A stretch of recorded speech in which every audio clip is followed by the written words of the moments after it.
Assalamualaikum warahmatullahi wabarakatuh. Berjumpa kembali di channel saya. Terima kasih. Saya doakan semoga Anda selalu sehat walafiat. Pada video kali ini saya akan membahas mengenai salah satu komponen penting di dalam makanan, yaitu karbohidrat. Ya, jadi karbohidrat ini merupakan sumber energi ya bagi tubuh kita. Jadi karbohidrat nyaris tidak digunakan untuk biosintesis yang lain kecuali digunakan sebagai bahan bakar ya. Walaupun beberapa kondisi pada kondisi energi yang berlebih disintesis menjadi lipida. Tetapi walaupun itu digunakan sebagai lipida, pada prinsipnya pada kondisi kekurangan energi dari suplai makanan tetap akan digunakan sebagai sumber energi. Kemudian yang kedua, cadangan energi adalah dalam bentuk glikogen. Itu juga digunakan dalam kondisi kita kekurangan suplai energi dari makanan, juga tetap akan digunakan sebagai energi. Oke, sebelum saya lanjutkan mengenai karbohidrat, alangkah baiknya bagi Anda yang belum subscribe, silakan subscribe terlebih dahulu. Jangan lupa share video ini sehingga menjadi lebih banyak lagi orang yang paham tentang dunia pangan. Oke. Jadi karbohidrat ini sudah saya jelaskan di video sebelumnya, terdapat dalam bentuk yang sangat banyak ya. Salah satunya karbohidrat ini berikatan dengan senyawa-senyawa lain menghasilkan senyawa-senyawa baru ya. Nah, oke, jadi pada video kali ini saya akan membahas mengenai beberapa jenis ikatan-ikatan yang dibentuk oleh senyawa karbohidrat, terutama monosakarida. Jadi karbohidrat atau monosakarida ini bisa berikatan dengan dua golongan senyawa. Yang pertama adalah senyawa non-gula, di mana ikatan antara karbohidrat dengan non-gula, ikatan ini kita sebut dengan ikatan glikosida. Ya. Sementara ikatan antara gula dengan senyawa non-gula, ini kita sebut dengan ikatan glikosidik. Nah, untuk ikatan glikosida, bagaimana penamaannya? Jadi penamaan glikosida bersamaan nama monosakaridanya ya. Jadi monosakarida sebagai nama dasarnya kemudian diakhiri yang awalnya kata A diganti dengan ida ya. Jadi penamaan yang pertama adalah nama dari gulanya, kemudian kata ida ini diganti dengan kata A diganti dengan kata ida. Ini sebagai contohnya adalah saya akan kasih contoh senyawa gula, ini namanya glukosa, kemudian menjadi glukosida, ya. Jadi A-nya tadi glukosa diganti dengan ida sehingga menjadi glukosida. Ini adalah senyawa dasarnya adalah glukosa. Nah, pada saat berikatan dengan senyawa lain, misalnya adalah senyawa sianida, maka akan menjadi glikosida sianogenik ya. Misalnya manosa. Ya, manosa pada saat berikatan dengan senyawa lain non gula, maka manosa akan berubah menjadi manosida ya, di mana kata sa ini berubah menjadi kata ida sehingga menjadi manosida. Jadi cukup sederhana ya penamaan dari karbohidrat atau gula yang berikatan dengan senyawa non gula. Jadi sekali lagi supaya Anda paham saya akan jelaskan bahwa penamaan senyawa gula yang berikatan dengan senyawa non gula itu menggunakan nama dasar dari gula, kemudian kata A itu diganti dengan kata ida dan diikuti dengan nama senyawa yang berikatan dengan gula tersebut ya. Sekali lagi, glukosa berubah menjadi glukosida yang berikatan dengan senyawa sianogenik menjadi glikosida sianogenik ya. Berikutnya kita akan membahas bagaimana apabila monosakarida berikatan dengan monosakarida.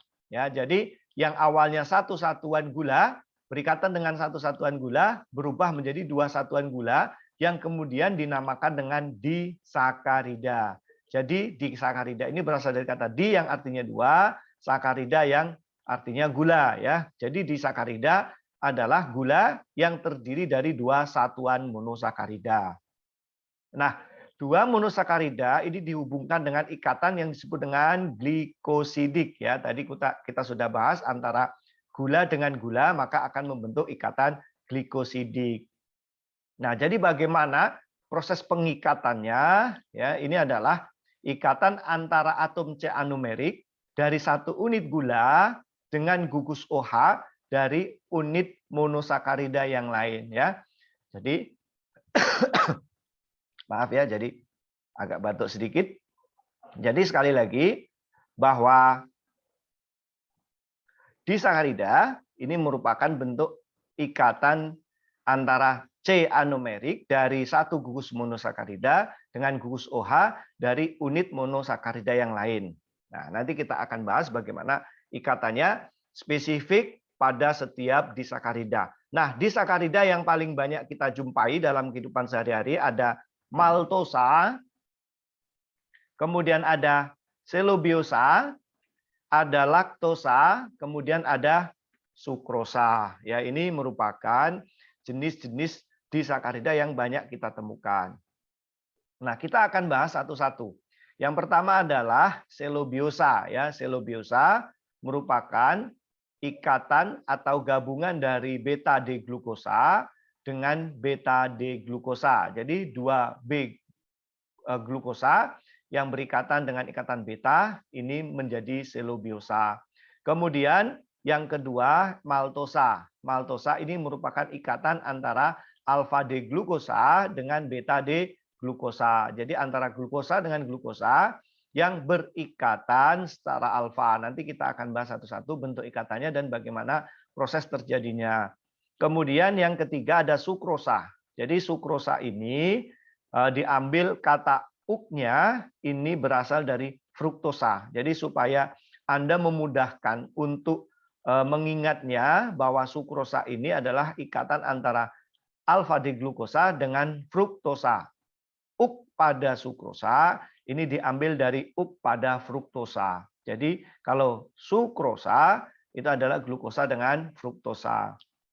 Nah, kemudian yang keempat ada laktosa. Laktosa ini merupakan ikatan antara glukosa dengan galaktosa. Kata lak pada laktosa ini berasal dari kata lak pada galaktosa. Ya, jadi laktosa. Oke, kita akan bahas satu persatu. Kita mulai dari maltosa. Ya, jadi maltosa ini merupakan 2 glukosa yang ikatan glikosidik terjadi pada atom C nomor 1 dari 1 glukosa dengan atom C nomor 4 ya. Atom C nomor 4 di glukosa lain. Jadi karena ikatannya pada atom C nomor 1 dan nomor 4, maka akan memunculkan angka pada nama ikatannya 1,4. Ya, 1,4 itu artinya bahwa 2 molekul gula berikatan pada C nomor 1 dan C nomor 4. Glikosidik adalah nama ikatannya. Jadi maltosa berikatan pada C nomor 1, C nomor 4 glikosidik. Nah, karbon anumerik di unit glukosa sebelah kanan pada maltosa dalam bentuk hemiasetal sehingga akan dapat berkesetimbangan dengan struktur terbuka. Oleh karena maltosa dapat bereaksi dengan senyawa tolens. Oke ya. Yang dimaksud ini adalah penggolongan senyawa didasarkan pada aktivitas reduksi. Oke ya. Nanti kita akan bahas tersendiri. Kita ulangi lagi bahwa maltosa ini merupakan ikatan antara 2 gula. Ya, di mana gula pertama berikatan pada atom C nomor 1. Ini atom C nomor 1. Oke. Ya, saya ganti dulu warnanya, jangan kuning supaya berbeda ya. Mungkin saya ganti dengan warna biru saja. Oke ya. Sekali lagi, ikatannya pada atom C nomor 1. Perhatikan karena ini merupakan atom C nomor 5. Kemudian ini atom C nomor 6. Ya, maka kalau kita hitung mundur, ini 4, ini 3, ini 2, ini 1. Ya, sekali lagi ikatannya atom C nomor 1. Kemudian berikatan dengan atom C nomor 4 ya. Ini 1 ya. 1, 2, 3, 4. Oke ya. Nah, sekarang Bagaimana jenis ikatannya? Ya, jenis ikatannya apakah alfa atau beta? Oke, dari mana kita akan mengetahui ikatannya alfa atau beta? Nah, pengikatan alfa dan beta itu didasarkan pada perbedaan pada gugus OH pada atom C nomor 1 dengan gugus CH2OH pada atom C nomor 6 ya. Jadi ini dibanding dengan ini. Oke. Dasar teorinya adalah pada saat ikatannya berseberangan, maka itu dinamakan trans atau alfa. Kalau dia satu arah, maka namanya adalah cis atau beta. Coba kita perhatikan bahwa CH2OH pada atom C nomor 6 ini mengarah ke atas, ya. Sementara gugus OH-nya ini mengarah ke bawah, ya, sehingga yang satu ke atas tuh ke bawah, sehingga trans atau disebut dengan alfa. Sehingga ikatan lengkapnya dari senyawa maltosa ini menjadi alfa 1,4 glikosidik. Oke ya, jadi cukup jelas alfa betanya ini berasal dari mana, 1,4-nya dari mana, ini jadi cukup jelas. Oke. Berikutnya kita bahas mengenai kemampuan mereduksinya, ya, kemampuan mereduksi. Walaupun ini tidak kita golongkan sebagai gula reduksi, tapi sebenarnya dia mempunyai kemampuan reduksi. Dari mana? Dari ada tidaknya gugus bebas, gugus OH bebas pada atom C nomor 1. Ya, jadi dia masih punya kemampuan mereduksi walaupun kecil ya. Ini ya, jadi dia masih punya gugus OH bebas dari atom C nomor 1 yang ada di sebelahnya. Sementara atom C nomor 1 di OH yang lain atau di gugus yang lain, ini sudah berikatan, ini tidak mempunyai kemampuan reduksi ya. Nah, yang punya kemampuan mereduksi itu adalah pada C, pada OH nomor 1 dari molekul yang ada di sebelahnya. Berikutnya adalah senyawa selobiosa. Selobiosa ini merupakan ikatan antara dua molekul glukosa ya. Ini glukosa 1, ini glukosa 2. Oke, akan kita bahas mengenai ikatannya di mana? Ikatannya yaitu pada C nomor 1 dengan C nomor 4 ya, sehingga disebut dengan 1,4 glikosidik. Nah, kalau kita tinjau dari segi apakah dia alfa atau beta, kita lihat kembali pada posisi C nomor 6, posisinya ke atas, oke. Kemudian OH pada C nomor 1, ini adalah posisinya juga ke atas, sehingga sama-sama ke atas, sehingga kita kasih kode beta atau satu arah, atau disebut dengan cis ya.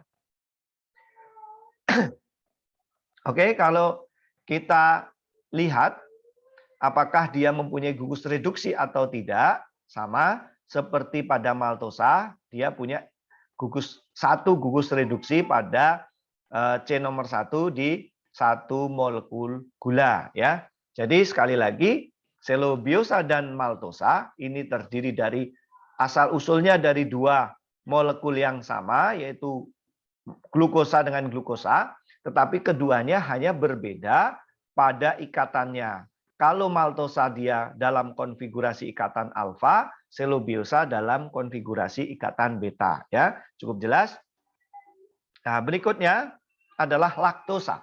Laktosa ini paling banyak terdapat pada susu ya, terutama kalau misalnya pada ASI, pada ibu-ibu menyusui, sementara pada sapi ya, susu sapi dan susu-susu yang lain karena ini merupakan disebut juga dengan gula susu ya.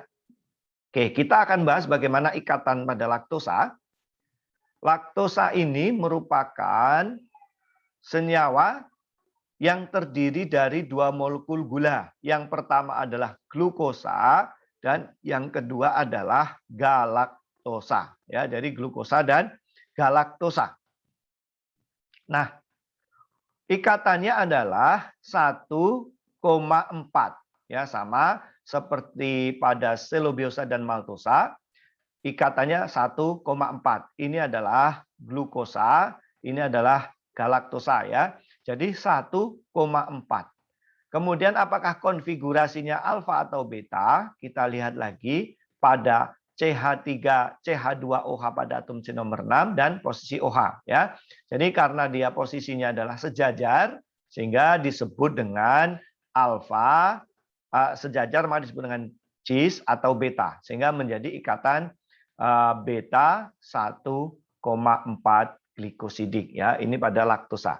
Nah, kalau kita bahas mengenai apakah dia mempunyai kemampuan mereduksi atau tidak, ya tentu dia mempunyai satu gugus reduksi pada atom C nomor 1 karena dia memiliki OH bebas ya. Dia memiliki OH bebas pada atom C nomor 1 dari gugus galaktosanya ya, dari gugus galaktosa sekali lagi ya. Oke, berikutnya adalah sukrosa.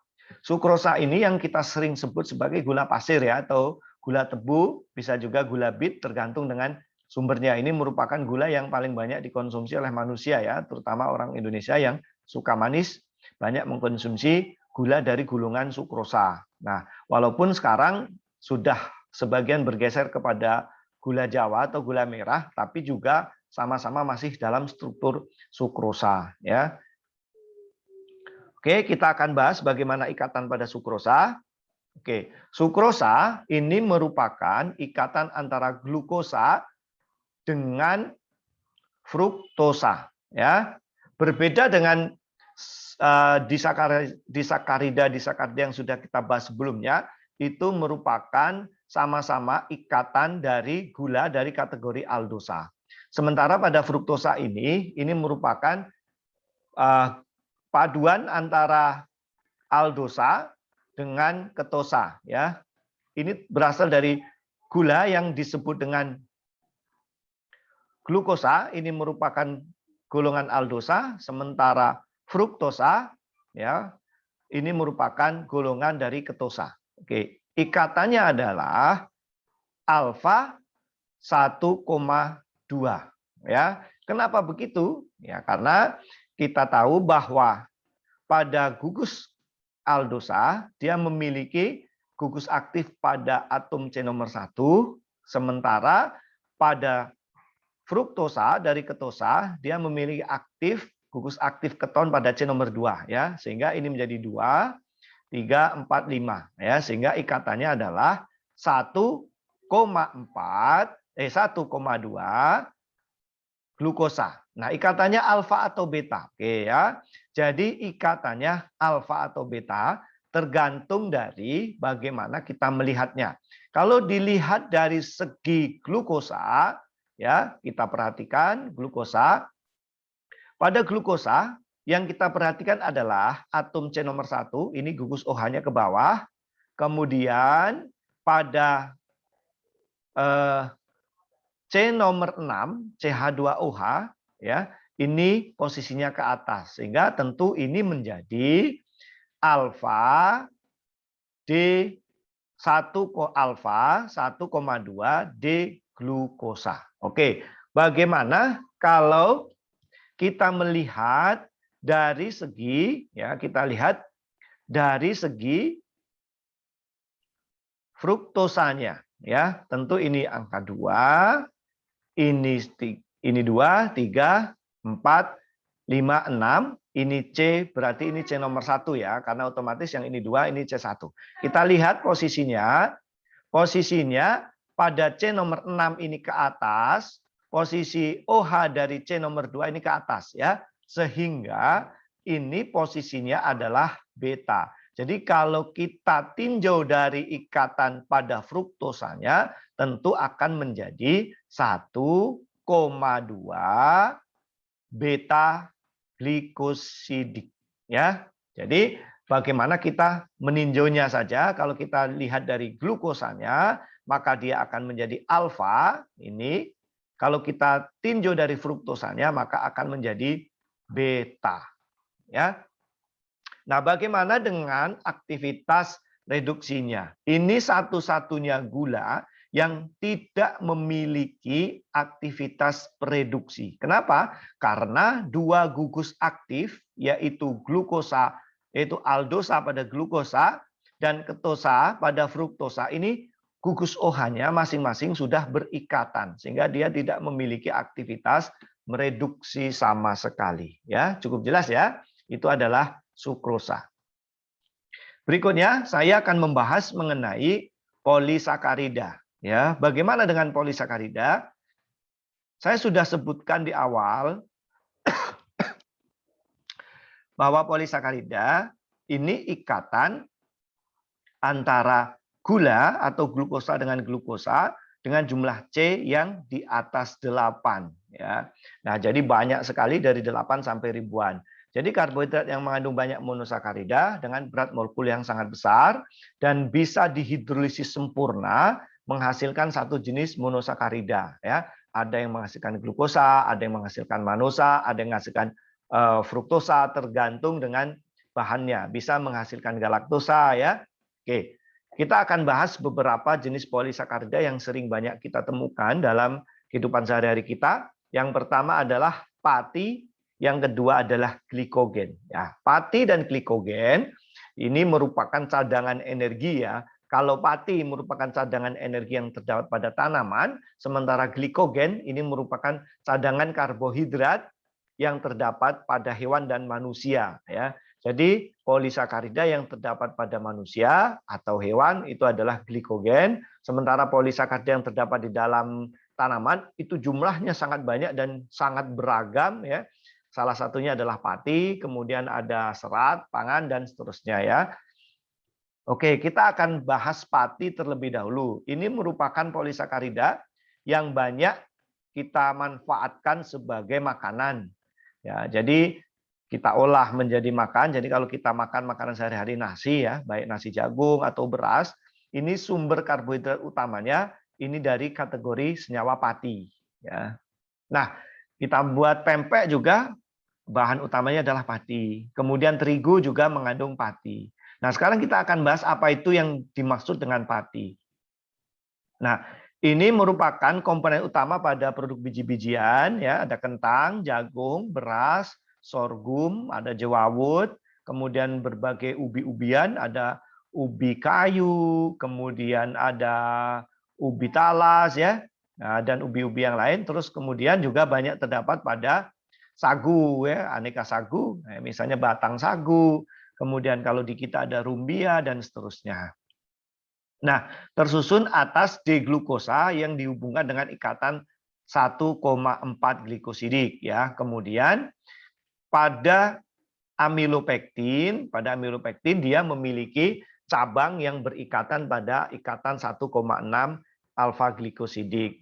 Nah, pati di dalam makanan itu terdapat dalam dua bentuk. Yang pertama adalah amilosa, yang kedua amilopektin. Ya, jadi mengenai banyaknya di dalam makanan itu sangat tergantung dengan jenis makanan. Nah, amilopektin ini, kalau amilopektin akan memberikan tekstur yang cenderung lengket ya pada saat makanan yang pada saat kita ketemu makanan yang dominasi mengandung amilopektin dibanding amilosa, maka akan cenderung lengket ya, misalnya seperti pada beras ya. Kalau beras biasa itu amilosanya lebih tinggi, amilopektinnya rendah. Sementara pada beras ketan itu amilopektinnya tinggi, amilosanya rendah, sehingga pada beras ketan lebih lengket dibanding pada beras biasa ya. Nah, pada amilosa ini 20% sebagian pati tersusun pada ini susunannya bisa terdiri dari 50 sampai 300 unit glukosa ya dengan ikatan 1,4 glikosidik. Nah, ini amilosa dan bersifat larut di dalam air. Ini amilosa ya. Ini contohnya didominasi pada tepung tapioka. Ya, tepung tapioka, sagu ya. Nah, kemudian ada juga amilopektin. Nah, amilopektin yang membedakan adalah pada amilosa hanya terdiri 1,4, sementara pada amilopektin dia mengandung cabang yang berikatan 1,6 alfa glikosidik ya. Nah, untuk amilopektin 80%-nya bagian pati ya. Jadi ini merupakan 80% pada bagian pati.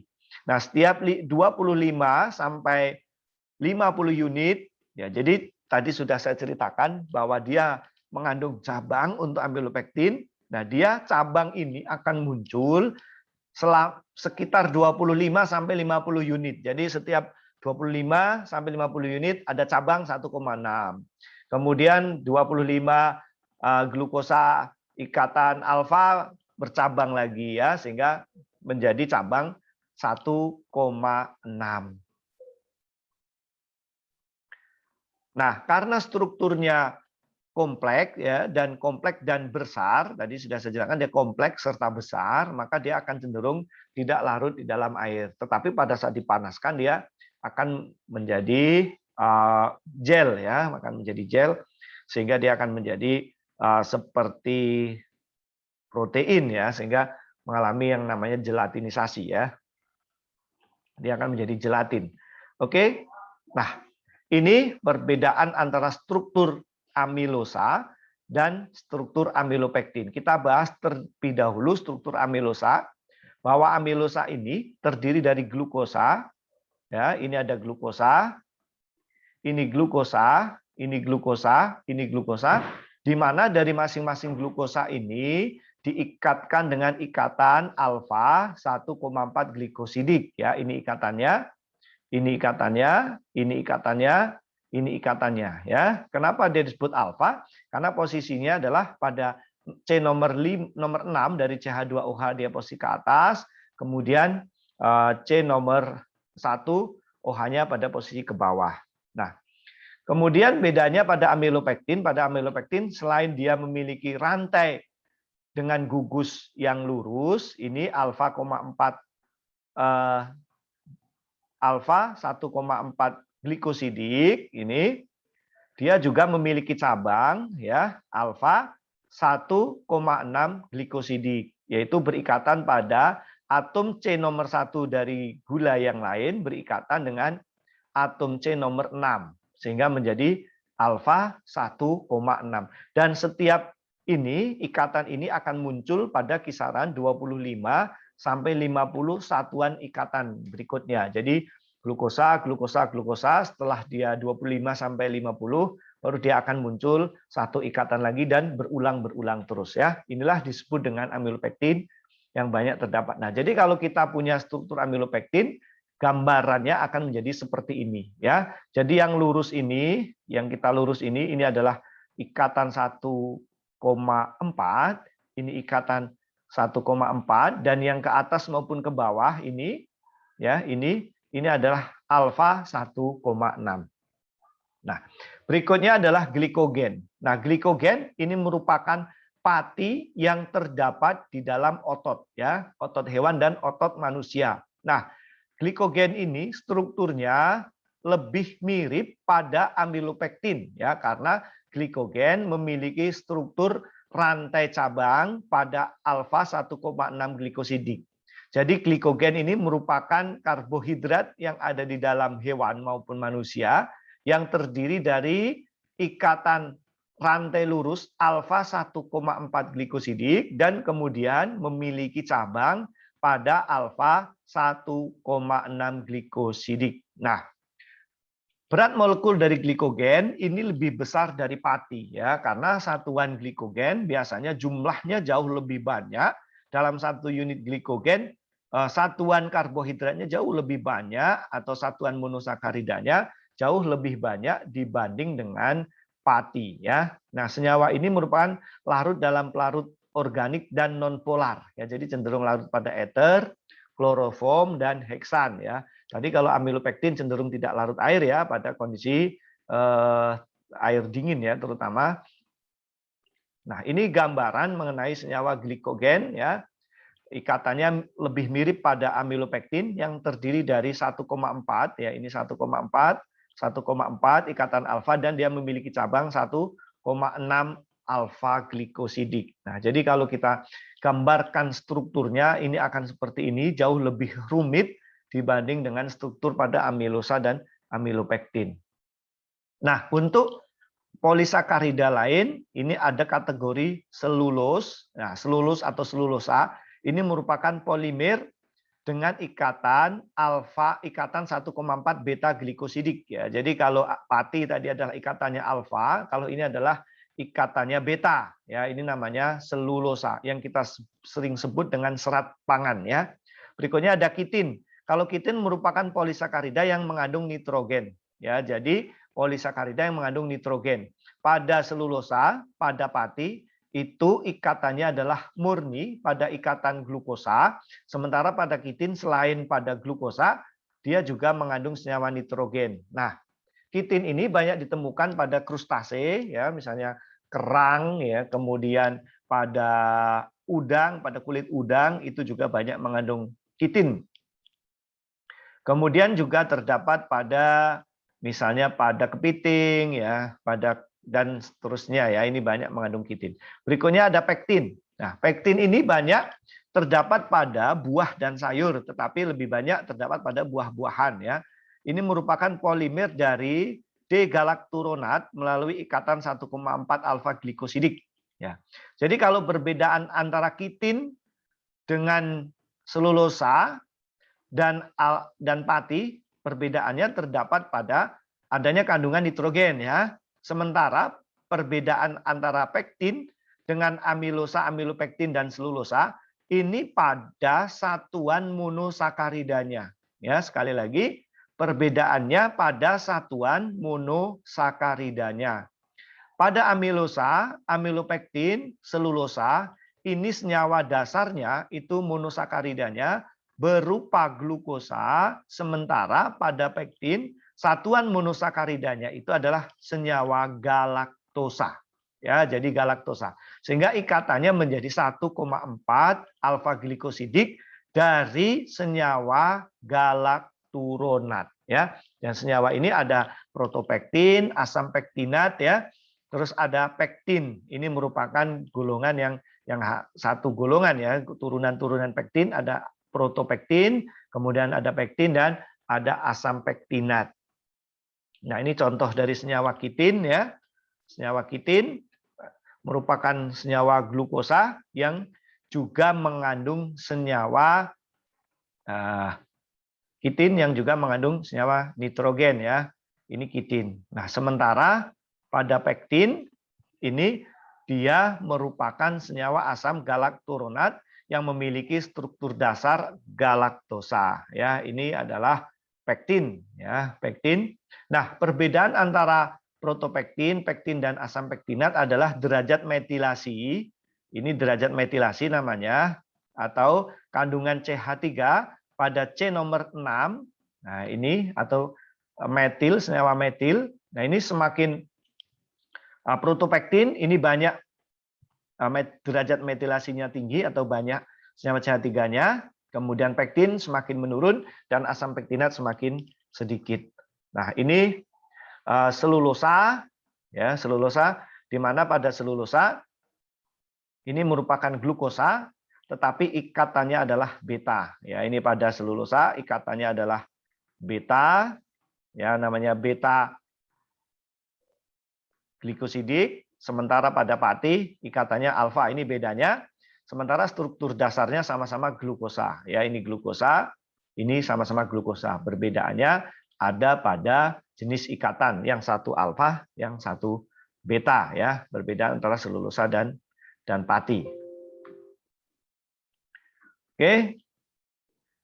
Demikianlah, ya, bahasan kita mengenai golongan gula, ya, dari golongan disakarida kemudian polisakarida. Nah, ini merupakan komponen-komponen penting di dalam pangan. Ya, jadi perbedaan kandungan gula di dalam pangan ini menyebabkan perbedaan karakter untuk setiap bahan pangan. Nah, yang digunakan sebagai bahan pangan pokok ini biasanya makanan yang cenderung kandungan patinya itu tinggi, ya, amilosa, amilopektinnya tinggi, ya, misalnya seperti beras, kemudian jagung, ya, terigu atau gandum, kemudian juga ada jewawut, ya, dan seterusnya. Kemudian yang baru ini adalah sorghum. Itu adalah komponen yang cenderung mengandung karbohidrat tinggi yang digunakan sebagai makanan pokok. Itu dominan polisakarida dari golongan pati.